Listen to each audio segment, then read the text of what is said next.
देखिए, बहुत से डिपार्टमेंट्स की जो सामान खरीदने के टेंडर लगाए जाते हैं उसको हाई पावर परचेज कमेटी में हम लोग नेगोशिएट करके और जितना पैसा बचाया जा सके उसकी कोशिश करते हैं।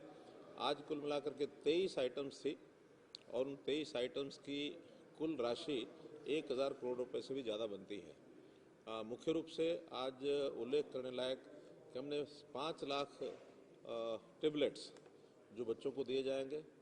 पहले चरण में 11वीं और 12वीं के बच्चे जो अगले वर्ष 11वीं 12वीं में होंगे उनको सप्लाई होगा, क्योंकि अभी 3 महीने की सप्लाई का टाइम पीरियड है, इसलिए इस क्लास को न दे करके हम अगले वर्ष की जो 11वीं 12वीं की क्लासेस उनको देंगे और हर वर्ष ऐसे 2-2 क्लासेस को बढ़ाएंगे।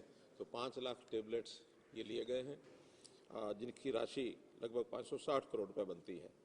ऐसे ही किसानों के जो ट्यूबवेल्स की डिमांड है उसको देखते हुए 15,000 ट्यूबवेल्स के जो कनेक्शंस हैं वो लगाने के लिए भी आज हमने टेंडर्स जो हैं 7 टेंडर वो भी क्लियर किए हैं, जिसकी राशि लगभग 350 करोड़ ये बनती है। तो ऐसे 23 टेंडर जो हैं आज किए गए हैं और बहुत ही एक कंपटीशन पैदा करके और नेगोशिएट करके ये सारी चीज़ें खरीदी जाती हैं।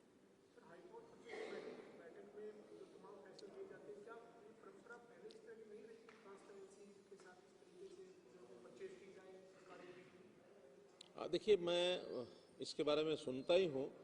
मेरा तो अनुभव जब से हमारे इस 7 साल का है, हम ये नेगोशिएशन करके और इसमें बाकायदा 3 मंत्री होते हैं और सभी विभागों के जो chief secretary, additional chief secretary अथवा प्रिंसिपल सेक्रेटरी वो होते हैं, जो हमारा डिपार्टमेंट होता है सप्लाई एंड डिस्पोजल डिपार्टमेंट, और इस प्रकार से सभी जो भी टेंडर भरते हैं उनसे एक एक बुला करके कौन यानी L1 कौन है, L2 कौन है, L3 कौन है, और MSME जो हरियाणा के हैं उनको भी प्राथमिकता देते हैं। अगर वो सप्लाई करने के लिए तैयार हैं तो 50% सामान उनको दिया जाता है, उनसे खरीदा जाता है। तो इस परंपरा को पहले कहते हैं कि कभी ऐसा निभाया नहीं गया और चुप करके परचेज कर ली जाती थी, लेकिन अब ओपन एकदम जिसको कहना चाहिए ट्रांसपेरेंट तरीके से परचेज की जाती है ताकि सरकारी नुकसान न हो पाए।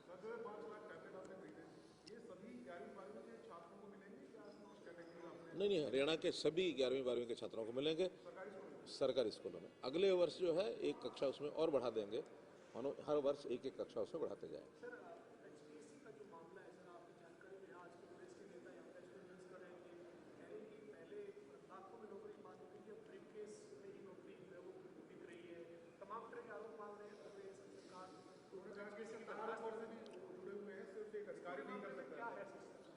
मेरा कहना है कि राजनीतिक तौर पर आलोचनाओं की कोई सीमा नहीं, जितनी कोई करना चाहे, विपक्ष का ये काम होता है खूब करें, लेकिन हमने ये कहा है कि भ्रष्टाचार को रोकने का हमारा काम है। हम भ्रष्टाचार को रोकने के लिए चाहे पूर्व की सरकारों में हुआ हो, चाहे हमारे समय में भी कहीं ना कहीं इस प्रकार के जो लूपहोल्स हैं उसको बंद करने के लिए कोई भी अधिकारी, कोई कर्मचारी जहां पकड़ा जाएगा उसके खिलाफ कार्रवाई करेंगे। अंतर इतना ही है कि पहले वो अपने समय में न कर्मचारी न कोई अधिकारी किसी के खिलाफ कोई कार्रवाई नहीं करते थे। हम किसी को छोड़ते नहीं हैं। हमने भ्रष्टाचार को समाप्त करना और उसका जो बीड़ा उठाया हुआ है, मैं तो कहता हूं कि अगर विपक्ष के पास इस प्रकार की कोई चीज़ें, कोई जानकारियां हों तो निश्चित रूप से उनको हमको बतानी चाहिए।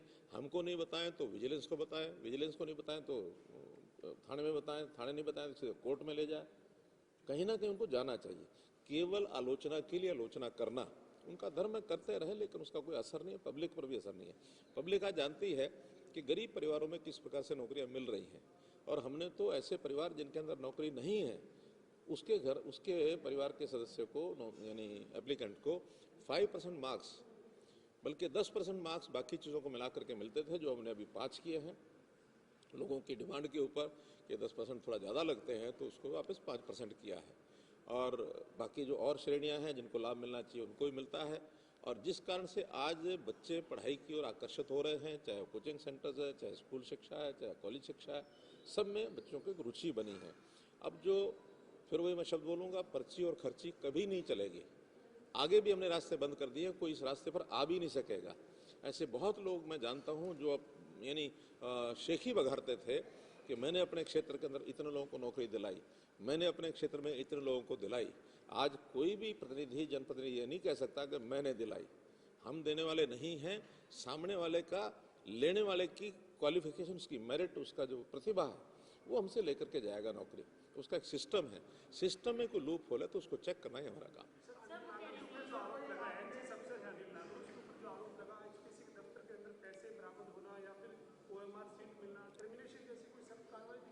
HPSC के दफ्तर में कोई पैसा नहीं मिला है, केवल उनके घर में मिले हैं, उसके बटुए से पर्ची मिली है, उसकी सारी की तहकीकात हो रही है। जो लोग पकड़े गए हैं उनको अभी रिमांड पर लिया हुआ है।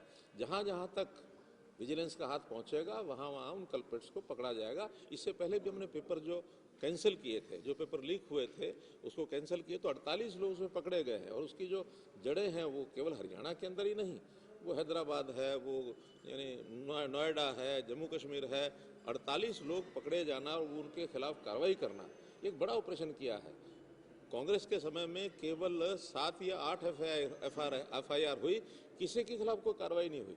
सबको या तो बेल पर छोड़ दिया या कोर्ट से छूट गए या कुछ भी, कोई सबूत देने के अभाव में सब लोग छूटे हैं। हमारे यहाँ जो सबूत है उसको कोर्ट के अंदर ले जा करके उनको सजा दिलाना ये हमारा काम है। हम एक लड़ाई लड़ रहे हैं। विपक्षी जो आज बोलते हैं उन्होंने अपने समय में उस लड़ाई को भी लड़ा नहीं, हिम्मत ही नहीं की उस लड़ाई को लड़ने की।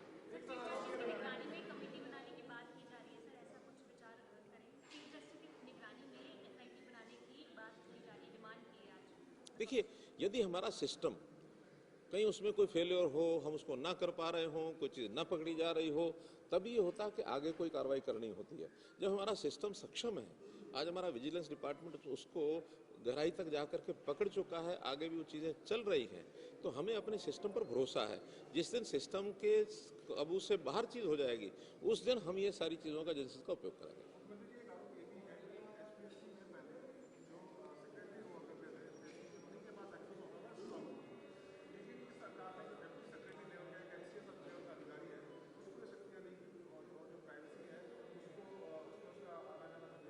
देखिए, ये जो सिस्टम है, कमीशन खुद तय करता है कि हमको कैसे अपनी सिक्योरिटी मेंटेन करनी है।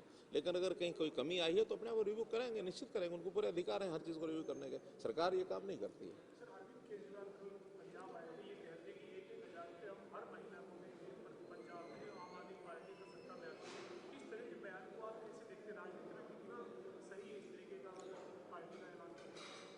प्रदेश हित, देश हित, राष्ट्र हित, समाज हित, ये सब ध्यान रखना चाहिए। इस प्रकार के जो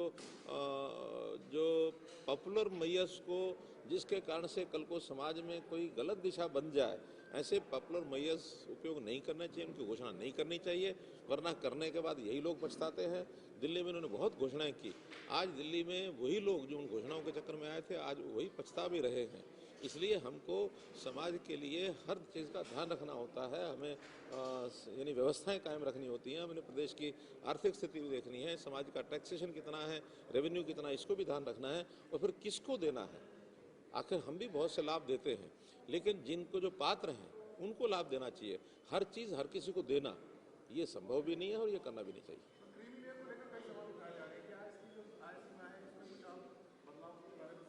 हमने बदलाव किया था, लेकिन सुप्रीम कोर्ट ने उसको नकार दिया है, तो हमने वही वापस जो स्थिति 2016 से पहले की थी, 2018 से पहले की, उसी को हम ले आए हैं। हमारे यहाँ क्रीमी लेयर 6 लाख की, पहले भी 6 लाख होती थी, बाद में 6 लाख के हमने 2 हिस्से किए थे, एक 3 लाख और एक 6 लाख।